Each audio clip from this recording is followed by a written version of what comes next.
With many training providers offering you different courses to become a personal trainer, it can feel like a bit of a minefield in terms of which is the correct course for you. Your options are vast. You have blended learning courses, online courses, part-time, full-time, fast-track courses, level 4 advanced courses. How do you know that the qualification that you're going to enroll upon is going to give you everything you need to become a recognized personal trainer, as well as the subject knowledge, the tools, and the support to become a successful one within the health and fitness industry? The first thing you need to look for is to make sure that the end certificate that you get upon completion of your qualification is going to be issued by a recognized governing body. Someone like YMCA Awards, Active IQ, Focus Awards. You'll know whether they are recognized or not because their certificates will be endorsed by the standardization bodies within this industry. These are REPS, the Register of Exercise Professionals, or CIMSPA. Now, what you need to become a personal trainer is 2 certificates. Let's just keep this simple. You need the Level 2 certificate in fitness instructing, followed by the Level 3 certificate in personal training. Both the Level 2 and the Level 3 certificates must be done in full to become a recognized personal trainer. Consider the Level 2 certificate in fitness instructing as day 1 of your personal training studies. This is where you're going to learn all of the important basics about how to coach and instruct exercise to others in a gym environment. Now, if you were to just do the Level 2 certificate in fitness instructing and stop there, you will be insured and have the opportunity to work in a gym environment as a fitness instructor, where you're looking after the gym members, the day-to-day runnings of the gym itself. You'll be doing inductions and gym programs. But that's the scope of your limitation as a Level 2 fitness instructor. If you want to be a personal trainer, you must then use that Level 2 as a prerequisite to get you into that Level 3 certificate in personal training course. Ideally, you want to do the Level 2 and then go straight into the Level 3 course, because that's when all of that knowledge that you've learned at the Level 2 stage is really fresh. So then you can layer upon that with the Level 3 personal training content.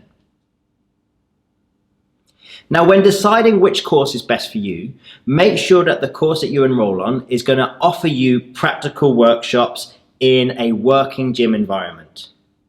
At the end of the day, to become a personal trainer, it's a practical vocation. You must learn on your Level 2 and Level 3 course how to be in a gym environment, how to deliver exercise to others, and you can't do that with a fully online course, or even a token 1 or 2 days in a gym at the end of the course. It must be learned and built up as you're going through the Level 2 and the Level 3 workshops. You want to make sure that those practical workshops are delivered by experienced fitness professionals.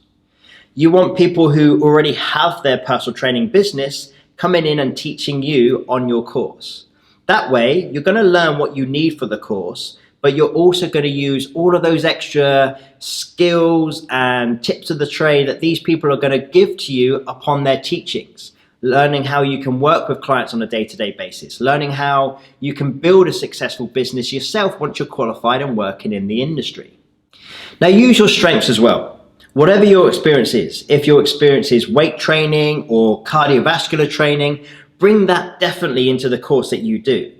But make sure on the course that you do, you're going to learn all of the disciplines that you're going to need to learn to use when you're working with real life clients. For example, if your background is mainly resistance training, you'll need to learn how to train people through endurance work and cardiovascular work, because you may be working with clients down the line that have a goal of wanting to do a half marathon. If your background is more cardiovascular based and endurance based, you're going to want to learn and need to learn how to train clients with resistance training, because you're going to get a client who are going to need to use weight training to benefit them to get them towards their goal. This is why when you're working with experienced tutors through those practical workshops, you're going to understand why all of the disciplines of weight training, cardiovascular training, flexibility training are so important, because they're going to be teaching you from their own real life experiences with clients. So you can't learn all of this with a fully online course. You need a good number of practical days in a gym environment with experienced tutors to really understand how to train your clients And let's be fair, you also need to be observed training others as well to make sure that you're going to be ready for this industry once you're qualified. Now, within the level 2 and level 3 course, you want to make sure that you're going to get everything that you need. You don't want to get qualified as a level 3 personal trainer and then have to go and do another course to become qualified to use kettlebells, or qualified to do group training, or qualified to use a TRX with clients. These are all elements that should be delivered in your level 3 personal training course. You shouldn't be upsold into doing kettlebells at a later date or circuit training at a later date. Make sure that the course that you enroll on gives you all of this within the level 3 qualification. When you're working as a personal trainer, you'll be using kettlebells or a TRX, and you'll be doing group training. This should be covered in your certificate of personal training. But that's the practical. Make sure you get everything that you need from that qualification, bring your strengths into it, and make sure you're learning in a practical gym environment by experienced tutors. The other important factor is the theory, the subject knowledge behind all of this.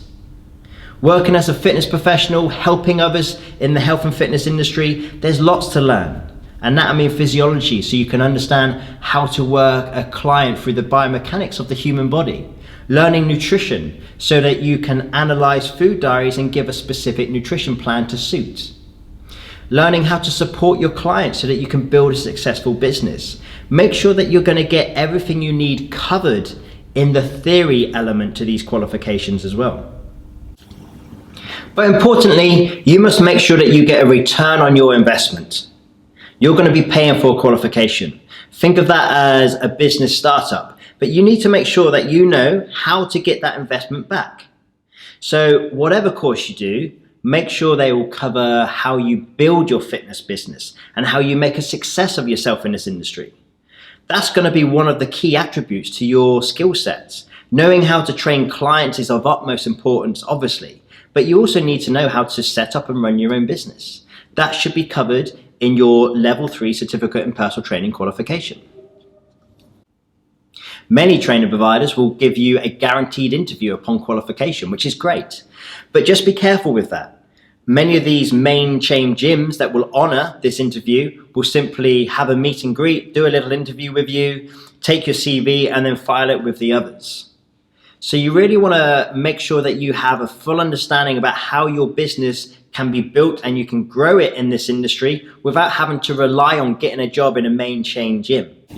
A training provider with gym contacts is great. Working again in practical environments, especially if you're doing a course where you're working in a range of different gyms, you're going to get to speak to the gym managers. You're going to understand the setup of that chain of gym as well. So you're going to know what your options are once you're qualified. But don't just rely on that guaranteed interview, because it doesn't always mean a guaranteed job at the end of it. Again, so long as you understand what you can do with your qualification once you've completed it, as in build the foundations to your business, get your social media presence up, get a website done so you look professional, that's what you really need to become a success in this industry. The key thing that you get is going to be a really good mix of theory content, practical content as well, and a clear understanding about how you use that knowledge with working clients once you're qualified. You should also have the ability to be able to recap all of the knowledge that you get taught in your course, because you're going to need that theory or those practical skills. You're going to need it the most when you're working with clients in the industry, when you're programming for them, when you're analyzing food diaries. You need a really good base that you can refer back to make sure as you're learning these things at day one, you then know how to apply it to your practical clients as well. Finally, ideally, it would be best if you can have a consultation with whichever training provider you use, so they can explain not just what you're going to learn on the course with them, but obviously what your options are once you're qualified. You need to know again that you're going to get a return on this investment. Your learning journey should be fun. Absorb everything that you learn on your level 2 and your level 3 courses. And then you're going to use that in good stead as you're helping people achieve their own goals within the health and fitness industry. But enjoy it, and then learn, inspire, and then succeed yourself.